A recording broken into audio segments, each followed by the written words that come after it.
Man, let's get to it. 10, 9, 8, 7, 6, 5, 4, 3, 2, 1, 0. Bells and belts, what's going on, baby? We are back with you on a Wednesday. I got my boy Man Up. Today he's I cannot hear you, and we are blessed to have back in our presence Jesse the Brody Ventura. Gentlemen, good evening to you. What's going on there, kind sir? How are you doing? I returned to the show this week, seeing as though I practically invented the gimmick in wrestling. Exactly, and we're definitely honored by your presence. I just want to say that I'm having no technical difficulties this week. I'm back on my phone, so I might have to do this going forward because like the last 3 weeks, I've always had something going on. So hopefully, I'm coming across loud and clear. Everybody, let me know in the comments. While you're in the comments, but make sure you go hit the like button here on Facebook. If you're watching on YouTube, go ahead and hit that like button right now for us real quick. Today we are talking the best and worst gimmicks in wrestling. The intent of this show is to talk not necessarily talk about the in-ring work of the wrestlers, but more along the lines of the character that they're portraying. The character they're portraying. How it was received by you personally, how it was received by the audience as well. So we're going to, not in no particular order, we're going to talk about some of the best and worst in our opinions and whatnot. And we will definitely love for you to put your gimmicks in the comments. So please feel free to do that. But without no further ado, go and ring the bell because that's what we do here at Bells and Belts. All right. Now, Brody. Now we all know that you've been in the business been in and around the business for a long time, and you have definitely seen them come and go, and you've seen some characters, and you definitely seen some gimmicks, sir. Oh, yeah. I mean, there's been some good ones and there's been some bad ones. Here's the thing about it. It really comes down to what you like, what convinced you. To me, the best gimmicks are the ones that convinced me that this person really fit into that persona.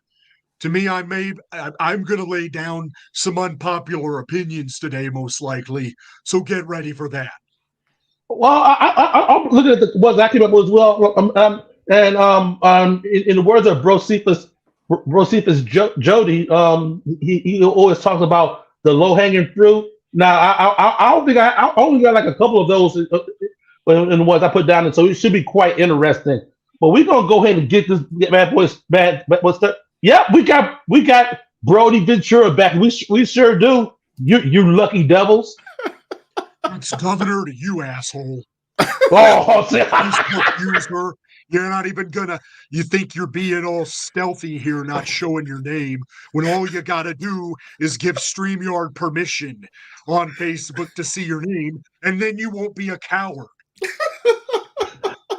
Hey, that's coming from Jesse the Brody Ventura. He's been with us for 2 weeks, and he knows that. So if you're late to the game, StreamYard.com/Facebook, give StreamYard permission, and you can have your profile picture right there instead of just the generic Facebook user. That from now on, whenever we see a Facebook user, we're gonna call them generic jobber from now on. So that's gonna be the new thing here on Bells and Belts. So yeah, that we got a generic jobber with the comments. So that's gonna be the new thing. So if you don't want to be a generic jobber, go ahead, go to StreamYard.com/Facebook, give StreamYard permission, and we're gonna go from there. With that being said, I'm gonna throw it to the man with all the belts in the background right there. He adjusted his man cave view just for y'all tonight. So we're gonna go with Man Up, and who you want to highlight first tonight, sir? Let's do a best and worst gimmicks. Let's start off with one of the most popular. Let's go with Stone Cold. Okay. All right. All right. All right. Talking to the Stone Cold, the Stone Cold gimmick. Hmm. What? How did that gimmick translate to translate and resonate with you? Okay, I'm gonna start off before he became Stone Cold. I want to go with the Ringmaster. Okay, Okay. to me, that gimmick was. I know it's a starting point. You always Uh, have started points to where you get to where you are supposed to be. You're gonna have okay. those steps. That's what I should say. Let me put it like that. Let me reword that. Okay. You're gonna have those Yeah. steps. So, of course, we all know he had Hollywood Blondes and all that, and WCW he had all kinds of gimmicks. And then when he came to the WWF at the time, uh, they didn't really know what kind of name or what direction to go with him. So luckily, his wife at the time was who came up with that Stone Cold. Yeah. I know I'm jumping ahead because I don't want to take too much time, but Mm-hmm. let me back up just a tad and go back to Ringmaster when he was with Ted DiBiase, Uh and huh. he had the $1 million championship. To me, that gimmick was just bland. I'm not saying it was good. I'm not saying it was bad. It was bland, and he pretty much knew that, and he knew it was stale just like that. He just didn't have any idea what to go with next. And credit to him, he even said he was watching a court trial. I forgot who it was, but he said he was watching a court trial, and that dude was a just stone cold, based on his look, stone cold killer and all that stuff. And he said his wife was the one who came up with the name for him, Stone Cold. You better drink your tea before it becomes Stone Cold. And she's like, there go your name. And the rest is history. So all those gimmicks that he had leading up to Stone Cold was stepping points to get there. And once he got there, to the moon. And still to the moon right now to this day. Okay. All right. I get all that. But in regards to Man Up, the wrestling fan, the Stone Cold gimmick. Mm-hmm. How did that how did that resonate with you? You told me the history. I just want to know how did that gimmick resonate with you? Oh, well, the gimmick resonated with me because when it seemed like that particular gimmick, you hear that glass break, you know some ass whooping from ready to come. You know Okay. some middle fingers, some beer drinking, some Right. swearing, some I don't care attitude, all that. That I mean, it got you pumped, got you ready for what was ready Right. to come up in the next few minutes. You know what I'm saying? Okay. Whether he just came out there to talk some noise, whether he came out there for some action, or whatever, Mm-hmm. it got you Mm-hmm. pumped. It got you ready, Right. got your adrenaline flowing, got you, let me get comfortable in my seat because I know something's ready to happen. And Okay. that resonated deep with me and they still do to this day. Awesome. Awesome. Good stuff. Now, Brody. I know. I know that you covered Steve Austin in WCW. When you were doing that outstanding commentating there. From your perspective, from seeing him in WCW to where he went to in the WWF or whatnot. How do you feel about that transition? Hey, here's the thing I don't understand. I don't really think of the Stone Cold Steve Austin character as a gimmick because I feel like that was more of Steve Austin's natural self, just turned up. So to me, I mean, I guess that's what I don't understand is, and what I've been trying to talk to y'all offline about is Yeah. what the heck, what are we defining a gimmick as? Because for me, it's like that's like, is Ric Flair a gimmick? To me, no, because it's just Ric Flair. You know, it's based on who he is and kind of turned up. Well, and one of the things that I said, like some of the best characters is some person's actual personality turned up to the next level. But with that being said, though, with that being said, I don't think Stone Cold is going to be Stone Cold all the time. So whatever they are portraying on to the audience is it's going to be it's a gimmick. even though it's turned up 1,000%, because I don't think Steve Austin is going around these days. Probably not even when he's not in the ring. I don't think he's going around flipping folks. Well, hold on, let me think about that for a moment. I understand what you're saying. He's still performing, but at the same time, when I think of a gimmick, I think of a character, something that requires the person, the individual behind it, to kind of reach and have to kind of develop this persona. I don't think. Okay. I think what made Stone Cold Steve Austin so successful is he didn't have to do that, and it really wasn't a gimmick. It was just him kind of being more of himself, but being put in positions to where he could act it up and act out. I think it's still based in reality for him. I think if he was drunk all the time and allowed to beat up his boss, that's kind of how he'd be. I think it's still an extension of his own personality, where to me, I think of gimmicks as something that's not from, maybe it comes from a characteristic of someone's personality, but there's reach. There's something they have to really find and gravitate and develop and cultivate. And I don't think he had to do that. Well, who do you think then? So if I'm going to highlight somebody, and this is something is somebody I've mentioned on the show before when we talked about other things. One of my favorite gimmicks in wrestling is Raven. Okay. Because that was not something it was based in a very small part of Scott Levy's personality, but it wasn't him at all. Like, this is a character he cultivated, that he thought up on his own, that he developed the wardrobe for. He came up with the idea behind it and created this entire character behind that, and then performed that gimmick and character to a point where, he got over to a level pretty much on his own. He never had anybody kind of giving him a push. Okay. Like, he created a character and it got over to a degree. So to me, Raven, in that respect, is a great gimmick. And for what I like, it's because the character was believable. But it wasn't. But see what I'm saying? Stone Cold Steve Austin was believable, but Stone Cold Steve Austin was still rooted in just who he was as a person. He was still getting to act out who he was and not try to kayfabe his Southern accent anymore and stuff. So see, the reason why I bring him up, because when he said that he mainly got his attitude and his demeanor from I cannot pronounce his last name, but this person put it in there for me. Yeah.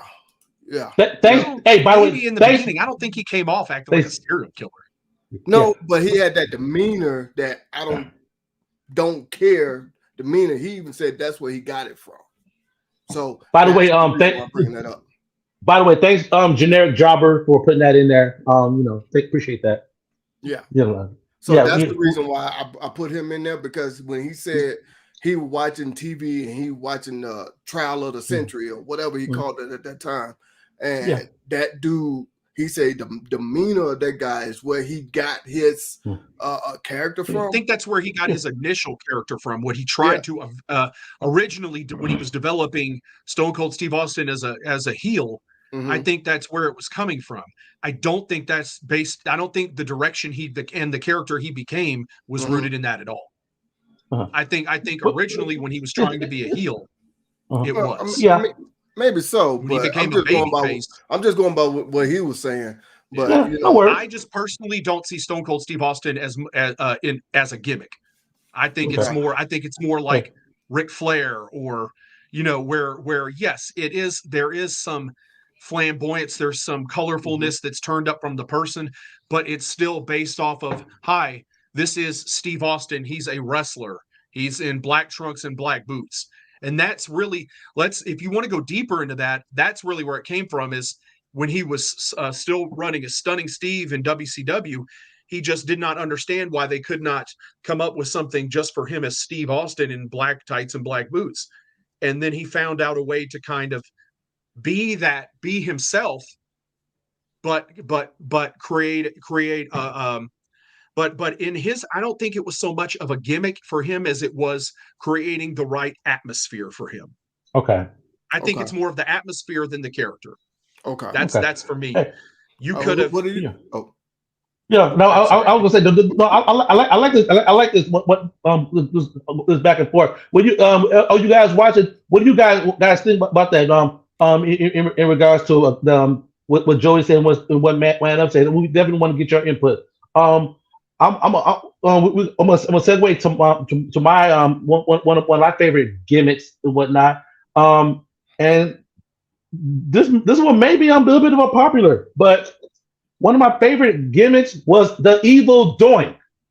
When Doink first came out, it seemed like he had that he was freaking bipolar, whatnot. He was laughing one minute, then just a snap, and he started frowning and whatnot. He making kids cry, doing practical jokes on baby faces and whatnot. I dug that. I dug that. That was freaking hilarious. But it was the fact that he came out laughing. Then he's with that creepy music as well. He just stare at the camera and whatnot. Matt Bourne did a great job with that that initial evil Doink character. Told you I'm popular, Joey. That is just too funny. I remember that. But go ahead. I kind of see where you're coming from with Doink, but at the same time, I don't think with the direction the WWF was heading in with Bret Hart as the top babyface and stuff that Doink really had a place as a heel. Exactly. That character did not stay around long. It didn't. He had his program with Crush. Then he turned, like, I think it's shortly after that. Don't quote me on it, but it's like then he was the babyface, and then they started jobbing him out. So yeah. Well, I mean, you couldn't really see him working for the WWF Championship against Bret Hart, who was not a gimmick. Again, not a gimmick. Bret Hart was more of, "Hi, I'm Bret. Mm-hmm. This is Bret Hart. He's a wrestler," and he was, and he was the top guy there. He kind of, where Hulk Hogan was like more of a gimmick. Bret came in and became the more serious technical wrestler champion, and it's kind of like, where did Doink fit in? Doink was never going to headline a pay-per-view against Bret Hart. And I'm not knocking him again. I think for Matt Bourne, I think Matt Bourne is a very great wrestler, and he did the most he could with it. Like, I give you props on that. But he needed somebody that could work a psychological kind of storyline with him too. It's kind of like where Bray Wyatt is. Bray Wyatt is still kind of that guy that's just not. He's never really going to be seen in a light where he could be a serious top guy in the company, but in the right storylines, he can draw money. Right. I think Doink could have done that too with the right opponents. Exactly. True. Yeah. Okay. True. All right. I'm gonna go ahead and kick off the worst out there. And Joey, this one you might agree with me with. Again, no low hanging fruit. Max Moon. Conan underneath a freaking mask in WWE. They had him as this freaking intergalactic freaking type freaking gimmick, whatnot. It was freaking Conan under a freaking mask, man. Huh? What? What? Are you really shocked is my question, because here's the thing, most of the characters of that time were I know it was still that part. It was still still shades of the whole cartoonish thing and whatnot. It goes to show and then this it kind of piggybacks on the show we did some months ago, whereas they're good one place and not so good in another place, whatnot. This was definitely a definition of that. Yeah, that was stupid. Yeah. I mean, we could group a lot of people into that. Fantasio, when they brought up the Spellbinder, and yeah. There was a whole lot of characters around that time. Like Duke the Dumpster Drosy. Jesus, man. The Goon. Oh, good old Bill Irwin. They made him a damn hockey player. Dude was a freaking. Say again? Skinner. Oh, yeah. Steve Kern, man. Steve Kern. Jesus, man. Oh, man. Yeah. The only reason he stayed around that long is because he's Steve Kern and he was so damn good in the ring that everybody wanted to work with him. So, yeah, product of the territories, man. So absolutely, exactly. So yeah, it's like what Macho said. The cream rises to the top. The cream of the crop. Always to the top. So man up. Who you got? Guys, my worst or best? Whatever you want to do, man. I'm still thinking my least favorite. Kind of. Okay. All right. Right now, I'm gonna go with a worst, and I have to go to my favorite wrestler of all time, Kane. But I'm talking about when he was the damn Christmas tree. That's on my list. That's worse than Isaac Yankem? Yes, the Christmas creature in freaking Memphis. Yes. It's like for a spot. I mean, it's not like he ran this character but it's still a freaking gimmick though, freaking Joey. It'll sound like what the hell? What the hell was that? If I had to rank his gimmicks from all of them that I think is bad, the Christmas tree, the fake diesel, then I would say Isaac Yankem. Oh. But no. The difference is the Christmas creature thing was like a one-off funny thing, or maybe a two-off. But the thing is, with those characters, these are characters that Vince McMahon thought was going to work, like Fake Diesel and Isaac Yankem. I don't know how he thought the Fake Diesel was going to work, but yeah. But hey, brother, hey, I can plug in anybody into that character and turn him into a champion. Okay, that's right. It's such good shit. Yeah, we'll get to that when I talk about who's on my shit list. Well, come on in, Joey. Who you got, Joey? Come on. I know. A whole lot of people in the audience, but to me, one of the worst characters of all time is the Undertaker. Ooh. You know what? Take me off screen. Take me off screen. I'm gonna exit right here and let Joey. I'll go ahead and tell you like it is, because he is the picture of why I don't watch WWE and why I wasn't a fan of WWE coming up through that time. Because his character is ridiculous. His gimmick, especially if you go back to the shit with Paul Bearer, the dead guy coming out there with the mascara under his eyes, raising up from the dead. That is the corniest, fucking most non-believable bullshit that there ever has been in professional wrestling. The guy, I mean, did he end up having a ton of fans and a lot of success? I'm not saying he didn't do that. I'm not saying he didn't become a world champion a bunch of times. I'm not saying he didn't headline WrestleManias and he didn't draw a ton of money. I'm just saying, if we're talking about characters that we personally think were not good, for me, his characters were always stupid because they were never believable. When you got people strung up and lights going out and lightning flashes in the arena, this is just the stupidest shit. Okay. This is the kind of shit that makes me change the channel and turn it off. Okay. We're talking about, for me personally, it's the stupidest gimmick I've ever fucking seen. Okay. If you all haven't noticed, Joey likes his wrestling a certain way. He don't like cartoons. He wants somebody. He wants somebody to punch him in the mouth and freaking grapple and all that. He's not for any of the cartoonists. Yeah. It's not even just that. Be believable. That's what I did like about guys like Bret the Hitman Hart. He was believable. You know, that he didn't need all the pageantry and all the bullshit behind it to mean something. Bret's stuff meant a lot because he told stories in the ring. To me, Undertaker, until his late career, did not tell stories in the ring. The Undertaker was that's why you look back at his WrestleMania streak. If you look back at a lot of his WrestleMania streak, it was fucking trash. Jimmy Snuka, that was a squash match. Giant Gonzalez. Do I need to keep going?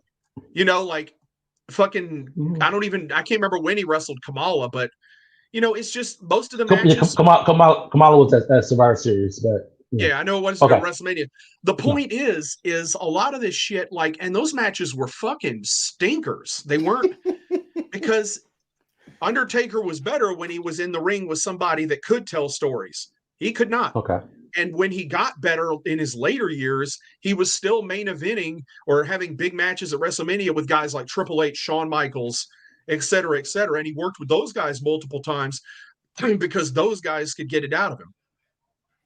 So I'm not even just knocking I'm not even saying he's a bad in-ring performer. I'm not knocking his success. I'm not saying that he wasn't successful. I'm not here to dispute that. I'm saying his characters overall to me were just, fucking Undertaker versus Undertaker at SummerSlam, that's fucking stupid.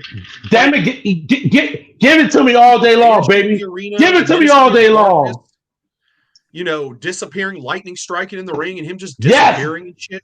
You know what, Joy? Give it to me. Give me all that. Cut the lights off. Stupid. Give me the dark lights. Give me the fog. Give me the fire. Give me all of that, Joey. Yes, exactly. Exactly. All right. Give me all of that. I'm saying for me, it's one of the worst gimmicks ever. And I think that also, I think here's the thing. You're saying that all I want is Terry Funk and Stan Hansen punching each other in the mouth. That's not true. I use it as a reference. The reason I showcased Raven as a favorite is because I like those characters that are a little more cerebral. The little more that really make you follow along the character development, follow along the promos and stuff like that. I like that kind of stuff where it's like, okay, like there's layers to what the character is doing. And to me, the Undertaker did not have layers. To me, he just had variations of his character to include the stupid American Badass thing, which I also thought was fucking lazy and stupid. Okay. That could be open for discussion. Now, putting what you just said into context, you brought up Raven and whatnot. To me, I didn't understand the Raven gimmick. I kind of understood a little bit more in WCW, but I think the Genesis one. His best work was in ECW. You can correct me if I'm wrong. But I didn't get it. I just didn't. Well, I think in WCW they kind of took a lot of the character development away. All he did was walking and stuff like that. And if you're judging him by that, but no. I saw like a tail end of it. I saw a tail end of it in ECW. But then he went to WCW. That's where I got the most exposure to Raven. By so put it in context. Maybe understand it more with more of a dive into ECW. But it's just even when I was watching, if you look at the interaction between him and Dreamer, which was Dreamer would have been his biggest feud in ECW, his longest story, right? And everything. That's what makes sense because he cultivated this character, this gimmick to kind of offset Dreamer. Dreamer was supposed to be the high school jock, the quarterback of the football team, the popular kid, the one that got the cheerleaders, the one that got the thing. Raven was the opposite of that. He was the bullied kid. He was if you think about if you understand that, then I don't understand how you can't understand his character. Like and when I watched it, I think I might have missed that genesis of it and whatnot. And by the time I came on, it was just presented to me. So it probably it was a little bit more. I might have to dive in and catch a little bit more of that. But So you can't. But if you're using that logic with Raven to criticize Raven, you're not using that logic with the Undertaker. Because if you did, you'd see there's nothing there. It's like a head with no brain. okay, all right. Undertaker 1991 debut. I'm 1990. I'm 13 years old. I see this and I see this and I'm invested. I'm invested to it. It's like this dude feels no pain. He's an Undertaker. He's 6'10". He's doing all these quick moves. Then he's slow walking. He's slow walking. I bought it. I bought into it at 13 years old. I mean, the different thing is like one thing that made a lot of fans out of ECW was while WWF was doing all these corny fucking gimmicks, ECW was with what was in pop culture. You had the gangsters, which were a play off of reality and off gangster rap and stuff like that. They were playing into that whole thing. You had Raven that was kind of playing off of the grunge scene and that kind of thing. And real happening. Yeah. And that's why, like I said, to me, those are good characters because they may not resonate with you personally, but they resonate in culture. Right. WWF did not do that until the Attitude Era, until they basically stole from ECW. Gotcha. And I get that. Like in that aspect, I get that. Like, look at me. I was not. I'm not grunge. I'm not grunge anything. So I wasn't. That wasn't in my presentation. What we got here? Generic jobber. It's Christopher Johnson. Thank you. And get me playing aside earlier. Call it Look out. I did not mean that. Yeah. And I want you to know we really appreciate your interaction. It's awesome. When Joey did that, he just playing the character of yes. All right, we got to go on to something else. Yeah. Exactly. Now. Yeah, right. Sure. Let's go back to a favorite. Who you got? I like the Mountie. I like the Mountie. The Canadian Royal Mounted Police, Jacques Rougeau, a Canadian. It went hand in hand. Couple with he's the only law and all in order. Had an awesome feud with the big boss man. Had his nightstick and his shot stick. And I love their match at SummerSlam '91. The jailhouse match. I love that. I like that. I like that character, and I think Jacques Rougeau really embraced that. This is after the run of him and his brother had as the Rougeau brothers. So absolutely the Mountie. I agree. I'm a huge Jacques Rougeau fan. I think he is. Why is he not in the WWE Hall of Fame? I'll never know. I thought for his the Rougeau brothers, the Mountie, the Quebecers, like all of that stuff.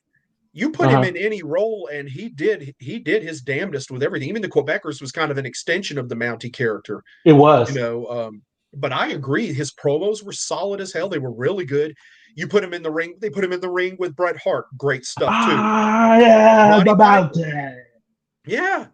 But he had people believing it. Like he was believable. He was. I mean, he was.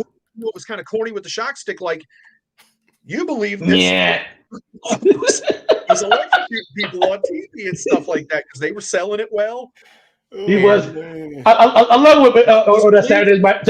I like that Saturday night event. Piper had on the vest, shock proof. That was cool. I like that. That was cool. Piper. That's kind of Piper. That was great. That kind of segued into my next one. They were great. That segued into my next favorite one, the Big Boss Man. Okay. Because I like that him, Boss Man, a shout out.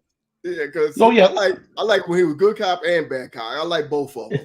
But I love to, we If twirl you ever took a trip down to Cobb County, Georgia, you better you could serve hard tell time. he carried a big stick, a ball and chain too. Throwing people in the back of that damn brain freeze. Throwing people back in that damn van to send them off the jail and stuff.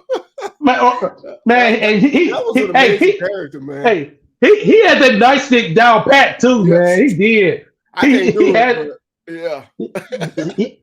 So he knew how to do it. Exactly.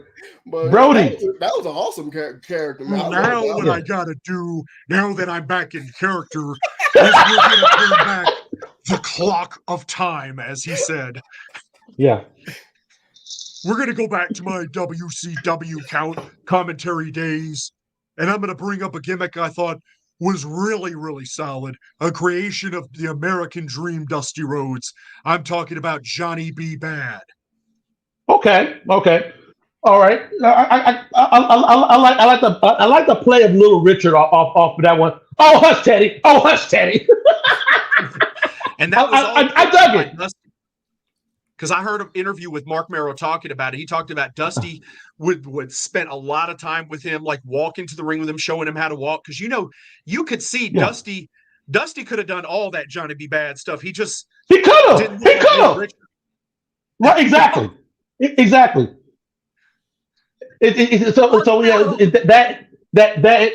had Teddy the Godfather with them. It was that good combination, especially with them starting out doing that stuff. So I appreciate the that whole presentation. The kiss that don't miss. That cover that hook. Again, Mark Merrow was talking about they were almost about to do a TV show with Little Richard where Johnny B. Bad was his son.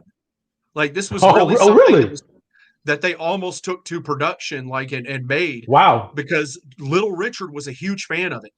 And this is something we couldn't even do in our culture today because Mark Merrow is a Caucasian man. Wow. A lot of people don't even realize that. He is Italian in like ethnicity. That's where his olive complexion comes from. He's technically a Caucasian guy that portrayed. So in this culture, in the sensitive culture today, never did he ever say he was a black man. He never said that. I assumed. Nobody cared back then because nobody cared. Yeah. He pulled it off looking like Little Richard. So it's like, but again, I thought, and like we saw Mark Merrow without that character, without that gimmick, just never. And that, exactly. So yeah, and we could segue into that. When he went over to WWF, they brought him in as the Wild Man Mark Merrow with Sable. What the hell was that? Good question. Yeah. What was that? They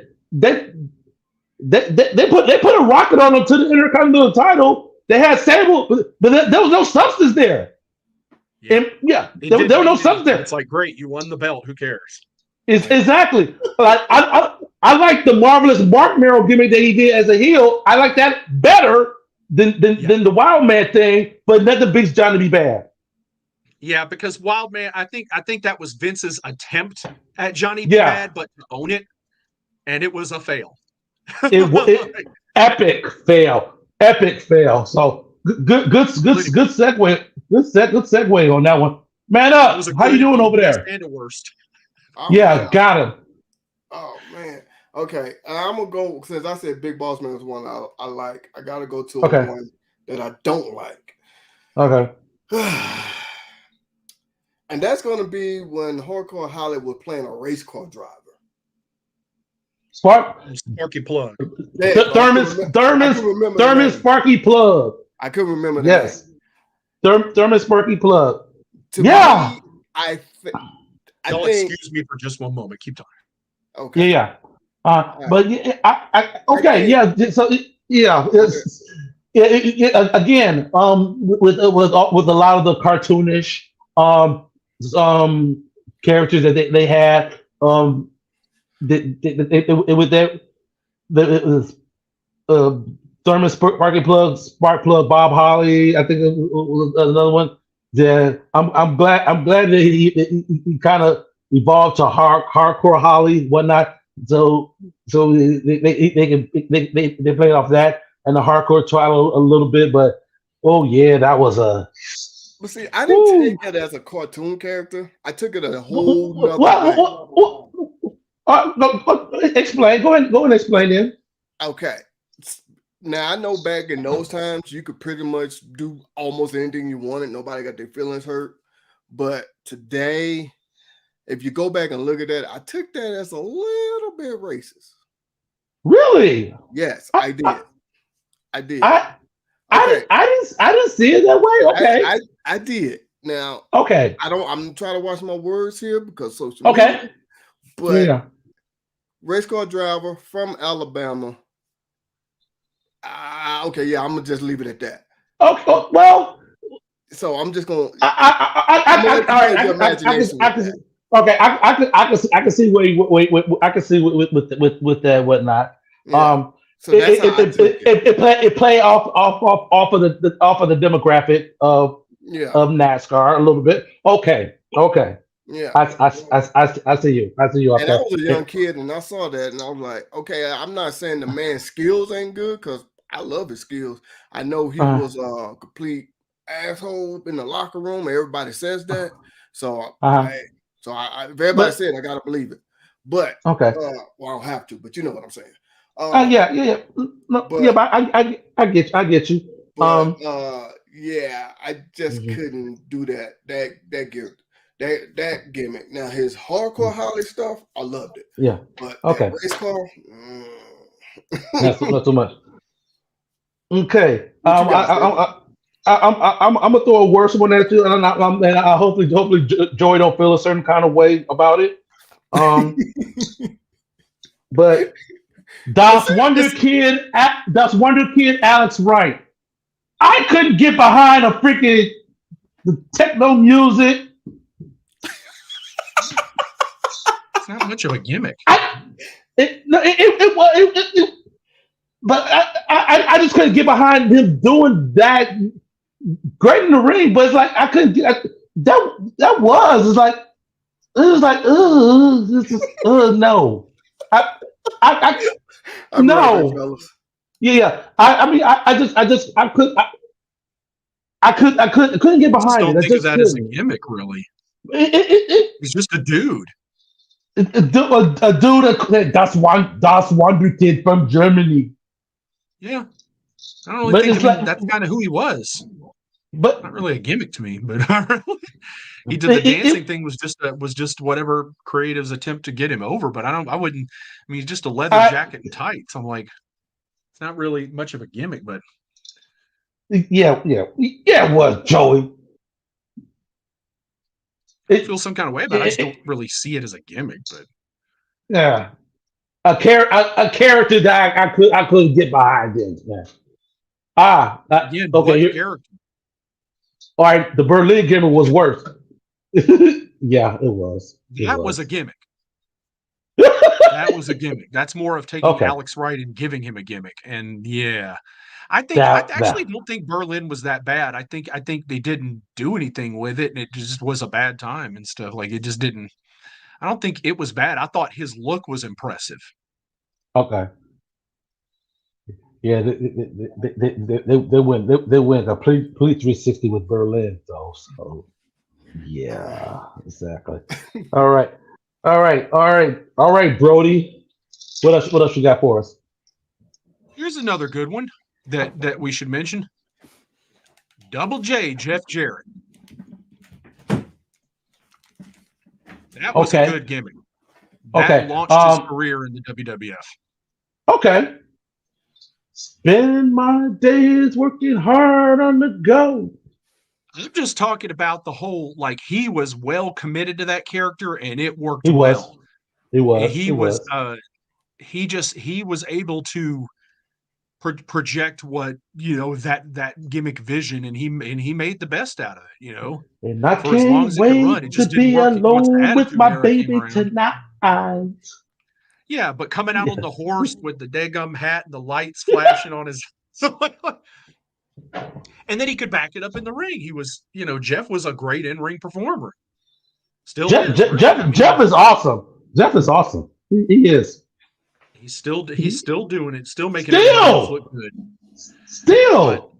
But Double J, like to get it over to the level he did and work pretty much with everybody that was on top in the WWF in that time.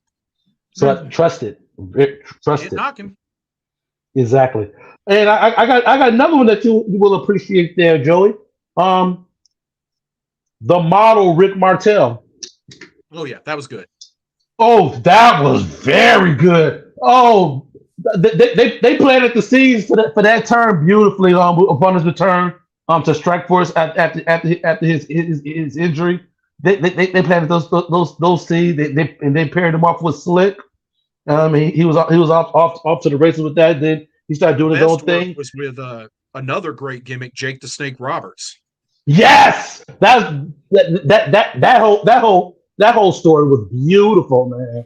That was a freaking beautiful arrogance, the sweet smell of victory. I love it. It had a freaking, I would give me one of those aerosol things. I'm gonna give you one. I'm gonna spray it. I'm gonna have it in this room some kind of way, and I'm gonna call it arrogance. It's freaking amazing. I love it, especially just piggybacking off our show last week. Oh, by the way, unless you are living under a rock, our show last week crossed over 1,000 likes. 1,000 views. 1,000 views last week. So we thank you all for support for watching last week's show. That was our most viewed live show ever. So we thank you all for that. So thank you for that. But in last week's show, as an AWA World Heavyweight Champions, it was said that he was bland, he was boring, he was not. The model was very, very entertaining. And Martel really made it work. So definitely have him on my list. We're doing pretty good on time there, gentlemen. I'm gonna throw it back up to man up. Best or worst, whatever you want to throw at us, and let's talk about it. All right, I already just did a worst. I'm gonna go to a best, and I gotta throw in my favorite wrestler of all time, Kane again. No, you don't. Yes, that's too easy. That's too easy. Yeah, that's too easy. That's too easy. Well, see, you can probably say it's cartoonish him with the fire and all that stuff. But I give him props for all of those horrible gimmicks at first and having kind of little to no direction. But then once he got this one, straight to the moon. And of course, it paired well, with Undertaker being his brother. And it made it more believable because the storytelling. I think that's gotta be Kane. The best story. I don't care. There's nothing believable about that story. That story to me was the best story ever told. I'm sorry, in wrestling that is. They built it up perfectly. They kept talking about it for months and months, and then all of a sudden there it go. What was that, Survivor Series? I think it was. Nope, it wasn't. It was to me is something off of a comic book version of Jerry Springer. Paul Bearer is Kane's daddy, but he ain't the Undertaker's daddy. So they was all messing around with their mom. Yeah. I mean, it was a bunch of layers in it. It was a bunch of layers into that. Sounds like glory. Nah, I think that was the best ever, Kane, because it has so many layers to it. It kept going back and forth. They hyped it up for months and months. And all right. With that being said, Brody, is Kane on your list? No. Worst. Because you already said Undertaker was one of the worst. My worst, just because. Because all the language strike. Yeah. It's just like. Fire coming up. Fire. It was the best story ever told. I'm like, the story about him being burnt down in a fire and they just left him there? A story about burn a the house fraternity down or tab? something like that. I mean, Funeral home or I'm something. like, this is a statement of the Attitude Era. Yeah. Like who's the daddy? Kane's relationship with Lita, which was Well, no, Hey, I hey, wasn't going to that. Now I was just yeah, talking you about. were. you I know was what goes talking with this about gimmick. the gimmick himself. I ain't talking about the Okay. relationship. Now, yeah, of course, Paul Bearer into that, yes, because Paul Bearer is part of that, and the Undertaker too. But after all of that, yeah, Bad Blood. Okay. Okay. Thank you, that Yeah, Facebook. I couldn't remember. yeah. Yeah. So, hey, I feel you, man. I feel you, man. I feel you. Like with the debut, yeah, you was all in out and bad coming in, ripping the door off the cage and coming in, doing jokes and handling the Undertaker. Nobody did that. Nobody did that. I feel you, man. Joey, Side of a Joey. damn thing. Oh, all right. So, no, on my list, that's low hanging fruit. Low hanging fruit. What, Joey, you'll appreciate this one. And a tag team, Beer Money. Putting together Bobby Roode and Cowboy James Storm. I like the presentation from Beer Money and TNA, and they were freaking dominant as a tag team. Beer Money. Then they went to the freaking music. It's freaking. I love Cowboy James Storm. Sorry about your damn luck and everything else. I know you're more partial to American Most Wanted and whatnot, James Storm. But what did you think of Beer Money? I kind of nothing did it was. I mean, it's funny. It's one of those things to me that was enjoyable. Like the first couple times I saw it, and then I'm kind of bored. Okay, fair I'm just enough. being Fair. honest. Like beer Yeah. money long term to me just wasn't money. Like to me, it's just like okay, I get it. I dug it. I I dug don't. it. And here's my criticism, and this is not to do with the gimmick, but the criticism Right. is I didn't think that James Storm and Bobby Roode gelled as well in the ring as Harrison Storm. I think, No. and I think that Harrison Definitely. Storm was so. I revere them in a way just because they were so vital in the foundation of You should TNA, have and TNA. they Yes. really were a big part of revitalizing tag team wrestling when WWE's tag team wrestling Right. was, hot trash. Trash. Yeah. I Yeah. mean, Absolutely. and I know Man Ups, that's not going to be a popular thing to him because we're talking about a time where Edge and Christian and the Dudleys. This is not far removed from that. Whenever TNA kind of like has a proper tag team division, but here's the reason I say that too, is because WWE had a habit, especially in the Attitude Era and around that time frame, of just putting two big main eventers together and having them just squash every tag team. Right. Yeah. For example, the 2-man power trip for one. Yeah. When Kane beat the Hardys by himself before. It's kind of like, well, what good is your tag division now? You just beat one of your top tag teams with one guy. It's like, what's the point? Like, why am I to be invested in this tag team anymore in an actual tag team match? You're letting me know you don't care about this. Mm-hmm. And TNA was doing a better job of but Beer Money, I got the gimmick and it was entertaining. I give them credit on that, but to me, it just kind of lost its fun pretty soon. So, I'm not knocking it. I mean, of course. You added Jacqueline in it for a while, and that was good too because Jackie make everything a little better most of the time. So, of course, Miss Texas, yes, Miss Texas, yes. All right, guys. We about 5 minutes to the end. We got time for one more go round. What best or worst, whatever you want to throw at us, man. Up. All right, I'm gonna say one of my best. It wasn't really so much of a gimmick, and I'm gonna agree with Joey on this one. It was them two kind of turned up a little bit, and I'm talking about the APA. I love that. That was a great thing with them. Two guys Too big. They remind me of two big bouncers at a bar who ready to just mess somebody up. Because see, when you said beer and money, that made me think of the APA. Okay. I mean, Okay. You know, because that's what yeah. Body goes for That's hire what. and Well, stuff. that was one of the things because we need beer money. So that was one. Yeah. So okay. Yeah, that gimmick there was basically it was fun. Farouk was basically on the tail end of his career. JBL was kind of trying to find his way, and I guess when they formed tag team, it helped JBL more than Farouk or Ron Simmons, and then of course when Farouk retired, that's what propelled JBL to where he was at that point.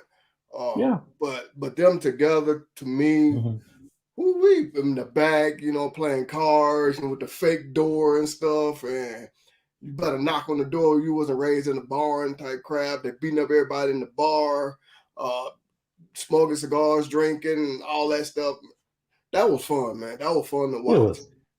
So I know it wasn't so much of a gimmick. It was them per se. It was who they really are, just turned up to a whole nother level, and for entertainment purposes. Okay, good stuff. All right, Brody, one last one for you. Oh, I'm going to give you a good one. He's the winner of the Jesse the Body Award. He's the guy I got to give a lot of credit to and one of my all-time favorites. I'm talking about Ravishing Rick Rude. That sexy beast right there, man. Oh my gosh. And generic. Hold on. We're gonna come back to generic jobber with that one. We're gonna come back to that one. Go ahead, Brody. I gotta give Ravishing Rick Rude his credit. There never will be a guy that could just get heat like that, boy. I'm telling you. Like to the point where if you go back and watch Super Brawl 2 with him and Ricky Steamboat, he couldn't even talk on the microphone. The crowd was booing so loud. And you go back and you show me in the last 30 years, other than that, anybody that's had really that much heat in front of a live crowd, and it's not many. So I'm just saying, like Ravishing Rick Rude's, his gimmick kept evolving. That's what throughout time. Like he was all first he was the smooth operator. He was always supposed to be the ladies' man. Then we saw him evolve in the WWF to where he did the airbrush tights, and stuff, and then later on, he especially once he got the haircut, he kind of had, and this is not to knock Magnus, but he had that Tom Selleck mustache and the damn haircut and stuff like that. But just the whole presentation with the robe, and he had the physique. You couldn't pull it off if you didn't have that ridiculous 10-pack or whatever he had. Jesus. I think it was borderline 12. Oh my gosh, man. That dude was ripped. Yeah, he was. Were abs on abs. He didn't have no legs, but he hid them well. So, hey, that's why you wear tights, brother. Man,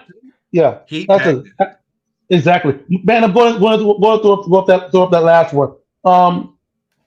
This was a lot of the low hanging fruit, as Joey likes to say. Red Rooster Shockmaster, absolutely, yeah. Red Rooster was a waste of Terry Taylor. Shockmaster, even after he jumped through, he freaking tripped going through the freaking wall. What the hell was that afterwards? What the hell was that afterwards? He looked like a damn trucker. Here's a bad one. Go ahead. Lasertron? I don't know about Lasertron. That was just kind of corny, and it was quick and over. Exactly. It was quick. It wasn't around. Hector Guerrero under the mask, if I'm not mistaken. Yeah. What about Reverend Devon? That was shit. That Deacon Batista. Well, Devon said he came up with that because he grew up in the church. That's the only reason why he said he came up with that. I like the theme song though. I like the theme song, but I agree that was stupid. I forgot about that one. That was stupid. But he said he grew up in the church. That's the reason why. And his mom did not approve of him becoming a wrestler because she didn't think it was godly enough. So. But that was definitely one of the worst Where's Kevin Nash gimmicks? Absolutely, Oz, and when he was one of the Master Blasters, I believe it was what it's called as well in WCW. Yeah, yeah, but it got better because he was Vinny. I like the Vinny Vegas character he had prior to him freaking leaving to go to WWF. 7-foot-tall Andrew Dice Clay wrestling. Good. I was like, that was I'm going to end it on a good note with one of my favorite gimmicks, and Joe, this is one of yours as well. Lord Steven Regal, the freaking snotty freaking blue blood. In that initial run and coming out the gate with Sir William. Oh, you just want to hate him because he was good. He knew it, and he oh. No. I don't know how I did not even realize that was Bill Dundee, and I grew up watching Memphis Wrestling. I know. I had no idea until later that was superstar Bill Dundee, and I was exactly, but man. I also enjoyed talking about when he got beautiful Bobby Eaton as Earl Robert. Oh, Robert Eaton, yes, that shit was gold. Oh my God! Oh, the blue bloods, gotta love it, man. Squire but yeah, David Taylor, Squire. Hey, but especially with that initial run with him as TV champion, man. It didn't get better than that, man. That was gold. That was gold. And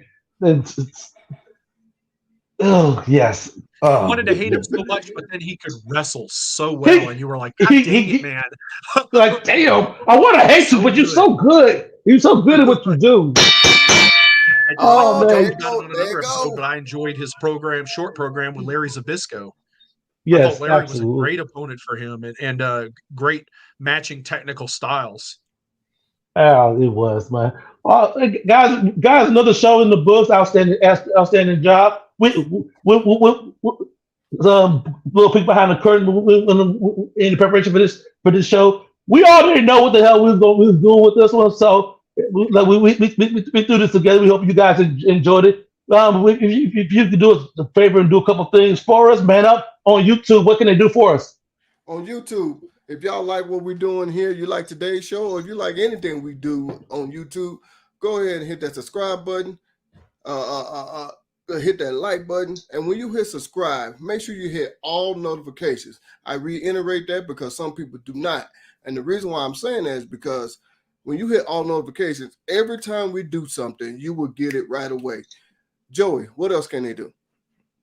Well, you should join Bells and Belts on Facebook. It's a private group. Look it up. It's under groups. Type in Bells and Belts, like on the logo here. You'll find us.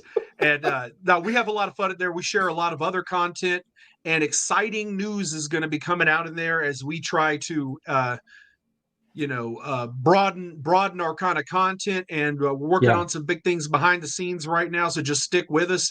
But when you're in the group, you also get to vote in polls and decide on the creative content we produce.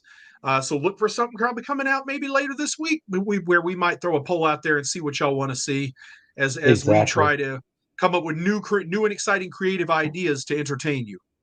Exactly, because we're working on July's calendar right now, July towards the end of August. So your input is definitely appreciated. We appreciate everybody for tuning in with us, and we invite you all to join us back here next week. So for my tag team partners, Man Up, Jesse the Brody Ventura, I'm your boy Cedric D, and we will see you all here next week, right here at Bells and Belts.